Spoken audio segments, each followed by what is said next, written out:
It's not just fake news, it's enemy of the American people news. That's the topic of today's Bold and Blunt, and I'm your host, Cheryl Chumley, giving you a Christian conservative look at today's news, politics, culture, and events. When you listen to mainstream media, when you listen to CNN, MSNBC, ABC, CBS, NBC, and so forth, do you believe what you're told? Probably not, according to many recent surveys. And before I get into all that and explain why that's exactly right, you should not listen to what the media tells you, I want to quickly mention, if you like Bold and Blunt, you can get Bold and Blunt at edify.app, the online platform for your faith-based podcast, at washingtontimes.com, where you may also subscribe to my 3 times a week newsletter. Go to the newsletter section, find my Bold and Blunt newsletter, click on it, sign up for it, and you will get in your email box 3 times a week, Monday, Wednesday, and Fridays, delivered to your email, my commentaries that I write at the Washington Times all day long, giving you the bullet points you need to fight the far left and fight the mainstream media lies, as well as my twice weekly Bold and Blunt podcast, which, one more quick mention, you can also get anywhere podcasts are offered. I'll make it easy on you. Just go to Google, type in Bold and Blunt podcast, and look at all the options you have to sign up. Join the Bold and Blunt movement. Listen to this from Pew Research Center, October 2022. U.S. adults under 30 now trust information from social media almost as much as from national news outlets. Well, that is illuminating on so many different angles. It explains why the younger generations are so ignorant, and I mean that in the classical definition of the word. It has nothing to do with IQ. It just has to do with informed versus uninformed. So maybe I'll use that word. Why the younger generation is so uninformed when it comes to disseminating the lies versus truths of ongoing modern day politics, culture, and so forth. That explains a lot, because if you get your news from a Twitter feed where, what is it? You get 26 characters, 52 characters. Anyhow, barely a headline. If you get your news from there, then whatever the far leftists in the polling companies and survey organizations and mainstream media outlets want put out, they can do so in a headline. And they can cover their lies and deceptive headlines by saying, well, if you read the story, you would see that all these facts and data are actually properly represented. We do give the unbiased view in our stories, but the headlines are aimed at generating clicks. And so if you don't go past the click, then you really have zilch, no chance at all of gathering any type of data or facts to support what leftists put out in headlines.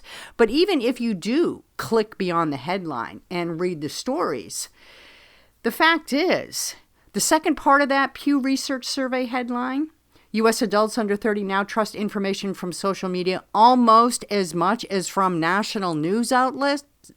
Well, this is the second illuminating feature of that headline. You can't really trust national news outlets anymore to report the truth. So it's sort of a soft and fuzzy statement to say that U.S. adults under 30 now trust social media almost as much as they trust national news outlets, because the fact is, you can't really trust either. But if you're getting all your news from social media, as I said, you're getting zilch, nada, no chance of disseminating facts versus myths on modern events, on ongoing politics and culture. If you go to national news outlets in general, maybe you're getting a slightly higher percentage opportunity to see the truths, to disseminate the fictions and so forth, but not much. And that's because the media in general have lost the American people's trust. And no wonder. The mainstream media, CNN, NBC, and so forth and so on, have been called out in recent times for so many outright, blatant, in-your-face lies. And what do? Nothing, shoulder shrug, or issue some sort of back page, online, mea culpa, and then go on and do the same lies and deceptions and spins once again. Do you remember the Huffington Post way back when Donald Trump was first coming on the scene as a politician and moving from his candidacy into the White House, when the Huffington Post made that famous declaration that any coverage of Donald Trump would go on its opinion pages because the Huffington Post decided in all its Huffington glory that it knew best what the truth was coming from Donald Trump's mouth, better than any American out there. See, we have in place right now an elitist, arrogant media class. They're sort of that fourth estate that holds their noses alongside the Democrats, their friends in the Democrat Party, and their globalists in the global organizations, holds their noses up high and mighty against we small peons of the regular working class. They think they know best. The media have thrown in with the Marxists in the Democrat Party and the socialists in the Democrat Party and the communists in the Democrat Party and the China-loving members of Congress in both Democrat and Republican Party, and in the end, ultimately, with all the globalists at the United Nations, World Economic Forum, World Health Organization, and so forth, to report only those truths deemed necessary for the peon class. And no wonder the American people are turning away from the media in mass. No wonder Donald Trump made national headlines by decrying the fake news all the time, because the fake news doesn't like being called out for its fakeness. If there's one thing the fake news can't stand, it's truthful news, including truthful labels. And my guest today has written an explosive new book about one branch of this mainstream media, about CNN, from an insider's investigative journalist, explosive, behind-the-scenes look at what actually takes place in reporting outlets today that supposedly passes for unbiased journalism.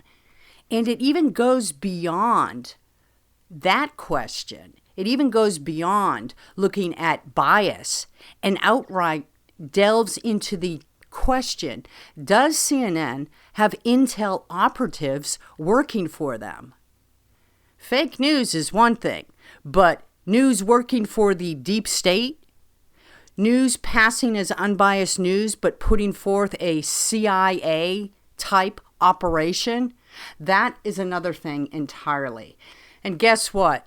As my guest today points out, it's actually happening. Kent Henckenlively, New York Times bestselling author, thank you so much for being on Bold and Blunt. I really appreciate your time.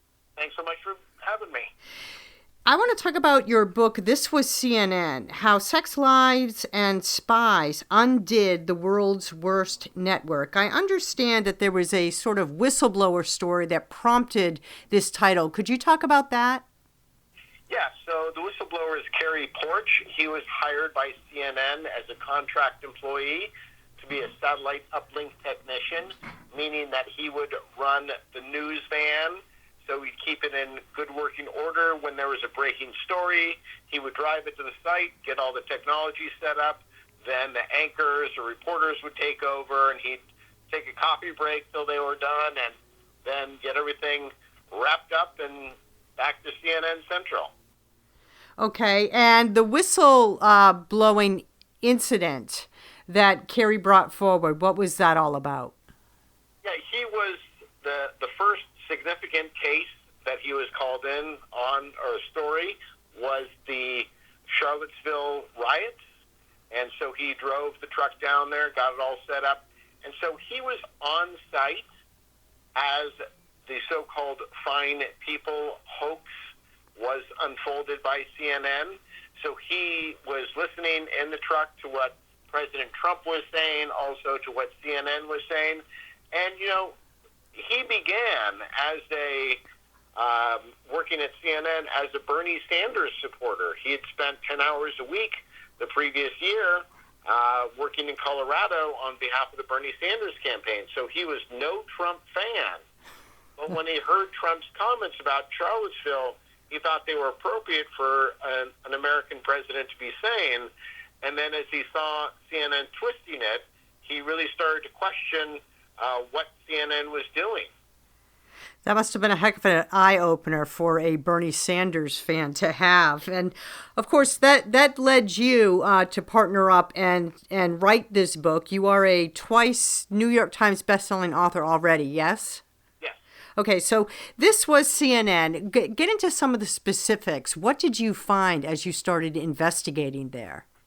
Well, the Project Veritas story about Kerry received millions of views, and it was mostly about the bias inside of CNN, and so it was quite eye-opening.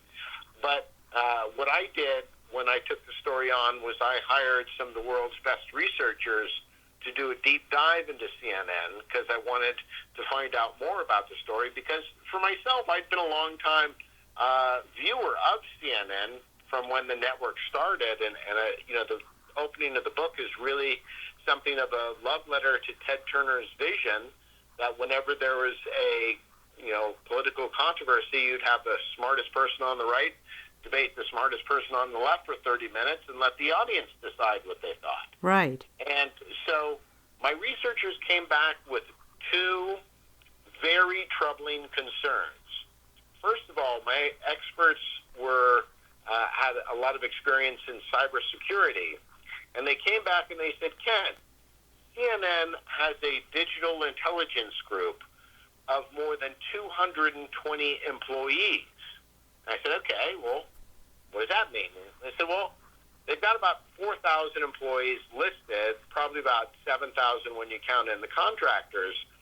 And for a company of that size, they should maybe have 15 or 20 people working cybersecurity at most. So they've got a digital intelligence group that's, 8 to 10 times larger than you would expect. And then when they looked into the backgrounds of some of the people leading it, they came across names like Edwin Covert, who was a Navy cryptologist and also a senior technologist at Booz Allen Hamilton. He'd also been employed by the U.S. Army Electronic Warfare Test Directorate as a Department of Defense civilian. And the backgrounds of the individuals leading this digital intelligence group seem to be in cyber warfare, not in cyber defense. So while we couldn't come up with any information that CNN had done anything wrong, what it seemed like was that CNN was developing digital warfare fighting capabilities rather than just digital defense strategies for their network. Now, the devil's advocate side might say, well, CNN is just concerned about getting the best and the brightest and the sharpest, most expert minds to help describe what sources say in layman's terms to the audience. That these intel experts are there just to help disseminate information for the audience. And how would you respond to that? That is completely possible, and so what I try to do in this book is I try to lay out the facts, I try to lay out the possibilities, but I'm very clear on what facts are and when, I'm speculating. And so it's very clear. But the other interesting thing that we came up with, because what you say is very true, CNN might want to hire intelligence specialists in order to vet the information more closely. But what my researchers also uncovered was a troubling pattern of people who we would think are journalists leaving CNN for a period of anywhere from a year to 2 years, going to work for the government in an intelligence capacity, and then returning to journalism or to CNN. And probably the most dramatic of those individuals is Jim Sacuto, who's their national security correspondent. So on Jim Sakudo's own LinkedIn account, he lists how from December 2011 to May of 2013, he was chief of staff at the U.S. Embassy in Beijing, China, and special advisor to our ambassador. Now, color me suspicious, but I always thought that journalists were supposed to speak truth to power, not go to work for power, not sign secrecy oaths with power, and then return to journalism. You know, I remember a day when journalists wouldn't go out to dinner with politicians Right. for worry that they might be influenced. Right. And so when you have somebody like Jim Sakudo in a position where he's chief of staff at the U.S. Embassy in Beijing, China, I mean, this is speculation, but let me speculate. I speculate that the chief of staff at the U.S. Embassy in Beijing, China, is privy to some of our darkest and deepest secrets. And it just seems concerning to me that somebody who would have had to sign the most ironclad secrecy oaths probably learns a whole bunch about what we do. And then you're telling me he's going to go back on the air at CNN, be a national security correspondent, tell us what our government is doing and what other governments are doing.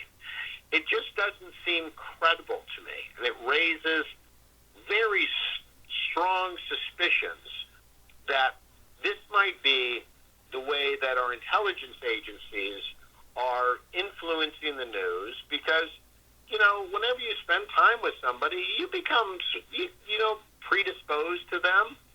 So when we uncovered these 21 individuals, like Jim Sakudo, also like Bob Ortega, for example.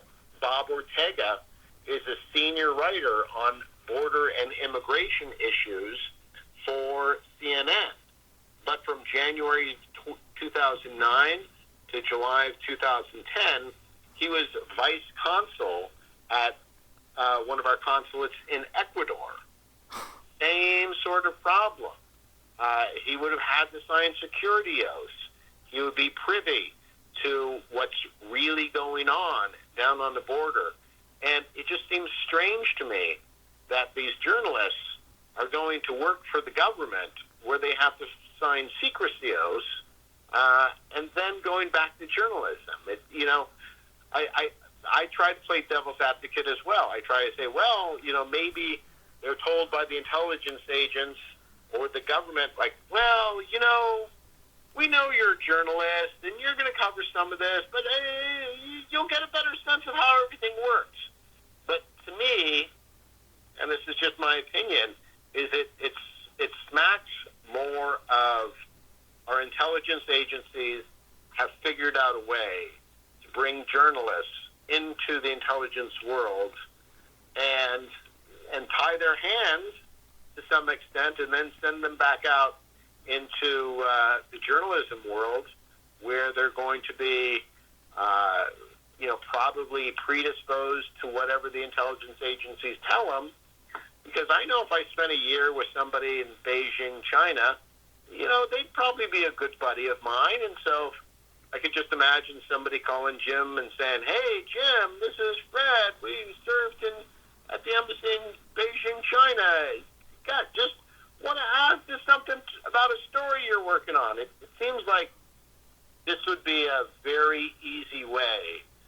If I was an evil spy chief, that's exactly how I'd corrupt a network and a nation. And true journalism might do that, but only as a way of the journalist entering that world to gather undercover information and then come out and report the truth. But it bothers me what you say about that secrecy agreement that they have to sign. Could you talk a little bit more about that? Well, it's just if you know anything about government and you're going to be in these very sensitive positions, you need to sign secrecy oaths that you're bound by, what you see in that job. You cannot reveal to anybody. And so, I kind of wonder to myself, how can you be a check on power when you get a paycheck from power? That's a very good point. So how has CNN changed through the years? Because when it first started, it came out strong as the unbiased source. And it seemed to me, from what I remember about CNN years ago, was that it did try to present countering viewpoints and let the viewers decide. But now I can't watch CNN anymore. It just seems like far leftist propaganda in the political coverage, at least. How did you find that it changed? What was fascinating to me was to see what happened to Ted Turner. So Ted Turner ran CNN basically from 1980 to 2003 when it was going to be purchased by Time Warner. Now, Ted Turner participated in that sale, but in a later interview with Mike Wallace, he said it was the worst decision he ever made because he was told that he would have significant influence, and he said that he had none. So basically, Ted Turner got a whole bunch of money for CNN. They took away his power, and then he's had no influence on CNN since 2003. So, regardless of your feelings about Donald Trump, and not just yours, but anybody listening, whether you're a Donald Trump fan or not, he did make media splash by calling out news as fake news, CNN being one of them.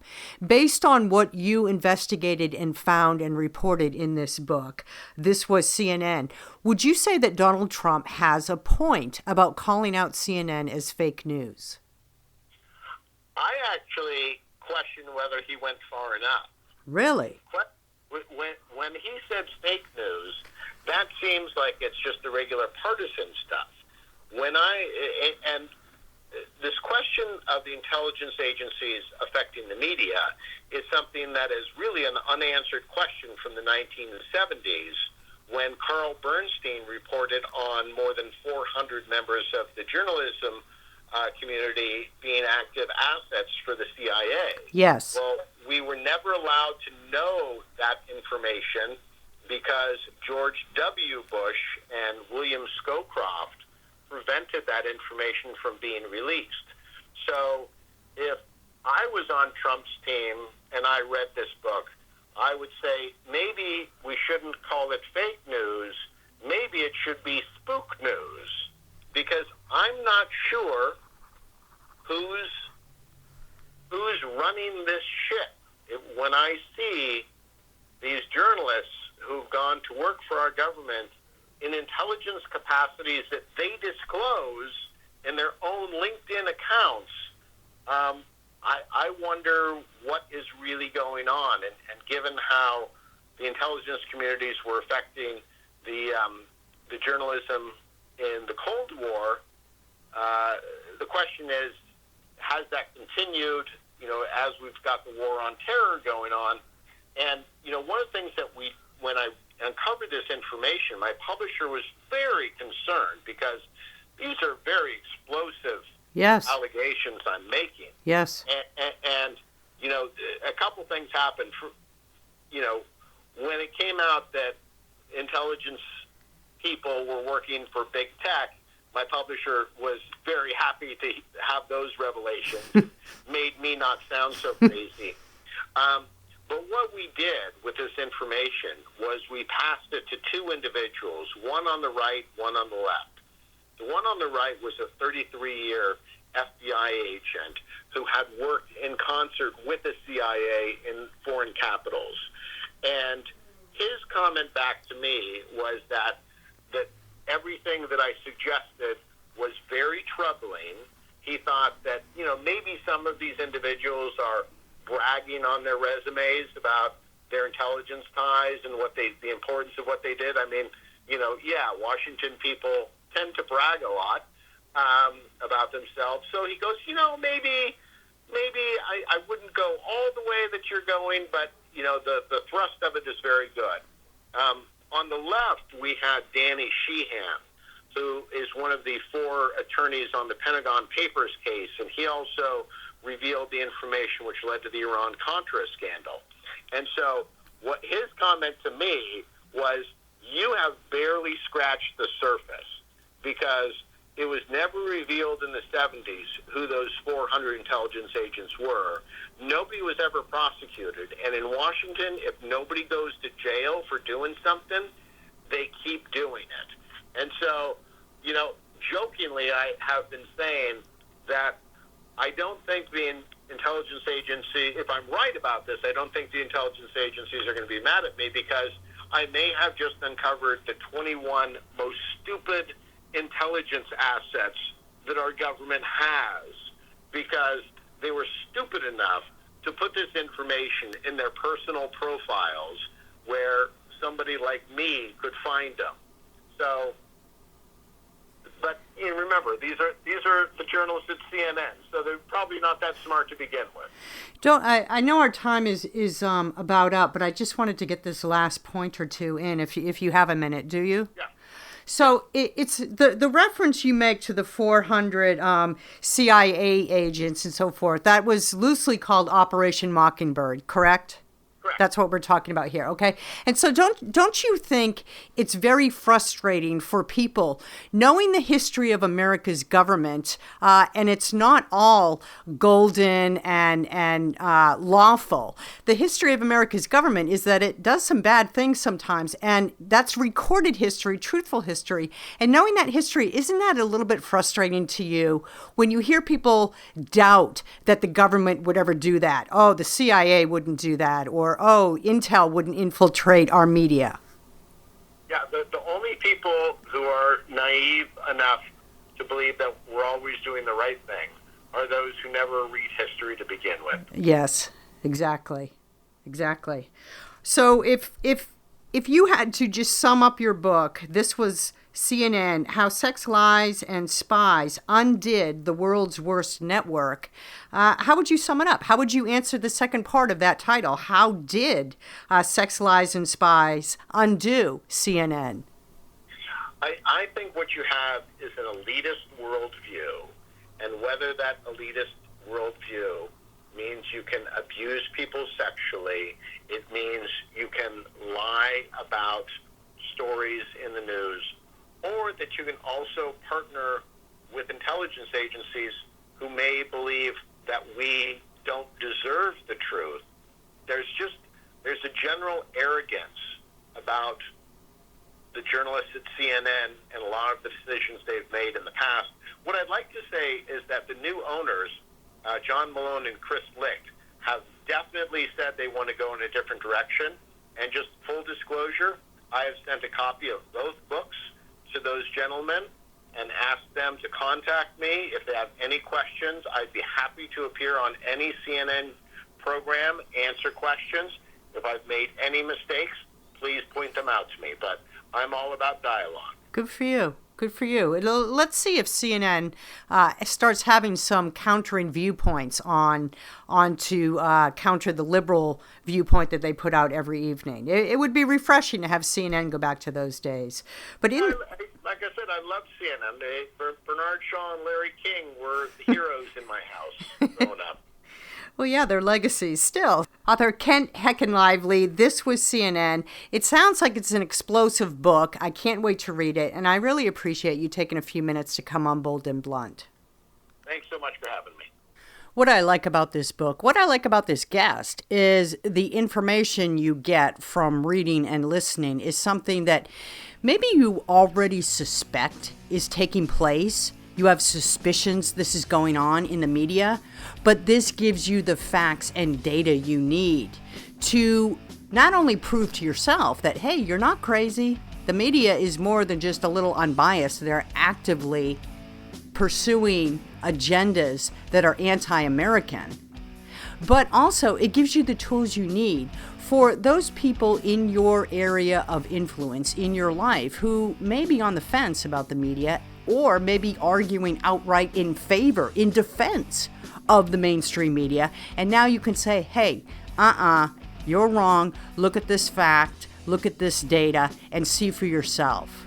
And isn't that the best, most persuasive way to change somebody's mind? With facts that allow them to draw the conclusions the truthful conclusions for themselves. I want to thank you for listening. I want to remind you, if you like Bold and Blunt, you can get Bold and Blunt at edify.app, at washingtontimes.com, and anywhere you get your podcasts. And if you already do subscribe, thank you. Thank you very much for being a supporter. I truly, truly appreciate it. Again, thanks for listening. Tune in next time. And in the meanwhile, stay blunt, stay bold.